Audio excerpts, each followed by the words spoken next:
नमस्कार दोस्तों, स्वागत है आपका हमारे YouTube चैनल पर। आज हम बात करेंगे एक बहुत बड़े अपडेट की, जो है यूपीआई पेमेंट लिमिट से जुड़ी हुई। 15 सितंबर 2025 से यूपीआई यूजर्स अब रोजाना 10 लाख रुपए तक का पेमेंट कर सकेंगे दोस्तों, वो भी सीधे अपने मोबाइल से। सोचिए, पहले जहां 2 लाख तक की लिमिट थी P2M यानी कि पर्सन टू मर्चेंट ट्रांजेक्शन में, अब वो लिमिट बढ़कर 10 लाख रुपए हो गई है। तो आज की इस वीडियो में हम समझेंगे ये बदलाव क्या है, किन किन कैटेगरी में लिमिट बढ़ाई गई है दोस्तों, P2P और P2M में क्या फर्क है, और इस फैसले से हमें क्या क्या फायदे होंगे। तो चलिए शुरू करते हैं। सबसे पहले जानते हैं यूपीआई है क्या और ये क्यों खास है। यूपीआई यानी कि यूनिफाइड पेमेंट इंटरफेस आज इंडिया की सबसे पॉपुलर डिजिटल पेमेंट सर्विस है दोस्तों। हर दिन करोड़ों लोग यूपीआई से ट्रांजैक्शन करते हैं, चाहे छोटे दुकानदार को पैसे देने हो, दोस्त को उधार चुकाना हो, या फिर ऑनलाइन शॉपिंग करनी हो। पहले इसकी लिमिट छोटी थी, जिससे बड़े बड़े पेमेंट करना मुश्किल होता था, लेकिन अब NPCI national payment corporation of India ने लिमिट बढ़ाकर 10 लाख रुपए कर दी है दोस्तों, जिससे बड़े पेमेंट्स भी आसानी से हो पाएंगे। दोस्तों आगे वीडियो में जानते हैं क्या सभी तरह के यूपीआई पेमेंट की लिमिट बढ़ी है। आइए इस बारे में जानते हैं। अब ध्यान देने वाली बात यह है कि हर यूपीआई पेमेंट की लिमिट नहीं बढ़ी है दोस्तों। P2P यानी कि पर्सन टू पर्सन, जब आप अपने दोस्त या रिश्तेदार को पैसे भेजते हैं तो इसकी लिमिट अभी भी 1 लाख रुपए पर डे ही है। P2M यानी कि पर्सन टू मर्चेंट, जब आप किसी दुकानदार, कंपनी या सर्विस प्रोवाइडर या मर्चेंट को पैसे देते हैं, यहीं पर ही लिमिट बढ़ाई गई है और अब आप 10 लाख रुपए तक पेमेंट कर सकते हैं। मतलब अगर आपको ज्वेलरी खरीदनी है, इंश्योरेंस का प्रीमियम भरना हो, लोन का ईएमआई देना हो या म्यूचुअल फंड में इन्वेस्ट करना हो, ये सब आप यूपीआई से आसानी से कर पाएंगे आप। दोस्तों आप आगे वीडियो में जानते हैं P2P और P2M में क्या फर्क है। कई लोग P2P और P2M में कंफ्यूज हो जाते हैं, चलिए इसे आसान भाषा में समझते हैं दोस्तों। P2P यानी कि पर्सन टू पर्सन, जब आप अपने किसी दोस्त को पेमेंट करते हैं, इसे P2P पेमेंट कहा जाता है दोस्तों। इसकी limit 1 lakh rupees per day है। P2M यानी कि पर्सन टू मर्चेंट, जब आप किसी ज्वेलरी शॉप पर जाते हैं या वहां पेमेंट करते हैं या किसी ट्रेवल एजेंसी या फ्लाइट बुकिंग टिकट को खरीदते हैं, तो ये P2M ट्रांजेक्शन कहलाता है दोस्तों। इसकी लिमिट अब 10 लाख रुपए पर डे हो गई है। अब सबसे इंपॉर्टेंट सवाल ये है कि कौन कौन सी कैटेगरी में लिमिट को बढ़ाया गया है। आइए स्टेप बाय स्टेप समझते हैं। पहली जो कैटेगरी है दोस्तों जिसमें लिमिट को बढ़ाया गया है, वो है ट्रेवल बुकिंग। पहली लिमिट छोटी थी इसमें, अब आप 5 लाख रुपए पर ट्रांजेक्शन और 10 लाख रुपए पर डे का पेमेंट इसमें कर सकते हैं दोस्तों।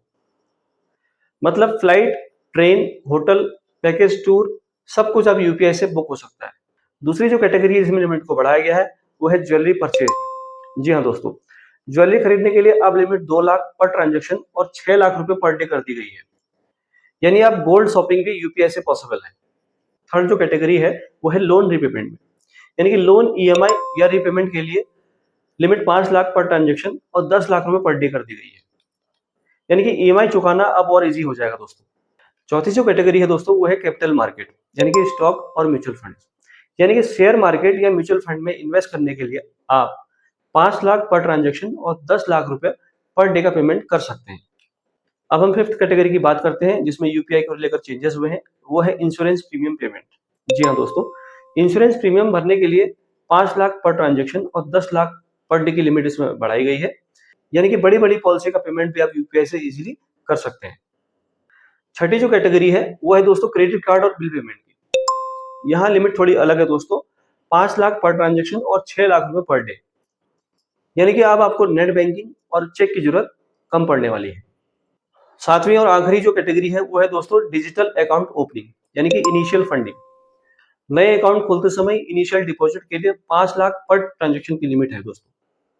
इन सब कैटेगरीज को मिलाकर देखा जाए तो अब यूपीआई केवल छोटे छोटे पेमेंट करने का तरीका नहीं रहा दोस्तों, ये अब बड़े बड़े फाइनेंशियल ट्रांजेक्शन के लिए भी इस्तेमाल होगा। अब वीडियो में आगे जानते हैं इससे किसका फायदा होगा। दोस्तों इस फैसले से सबसे ज्यादा फायदा उन लोगों का होगा जिन्हें पहले से पेमेंट करने के लिए एनईएफटी, आरटीजीएस या चेक का सहारा लेना पड़ता था। Insurance, mutual fund, loan repayment, credit card, bill, अब सब यूपीआई से इंस्टेंटली पॉसिबल होंगे दोस्तों।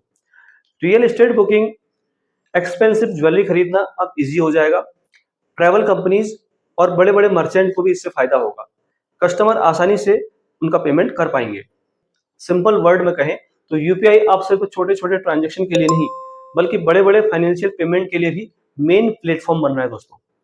दोस्तों अभी तक हमने वीडियो में जाना कि P2M में क्या बदलाव हुए हैं, यानी कि पर्सन टू मर्चेंट में आपकी जो लिमिट बढ़ाई गई है उसमें कुछ लिमिट बैंक भी तय करते हैं। आइए उस बारे में हम जानते हैं।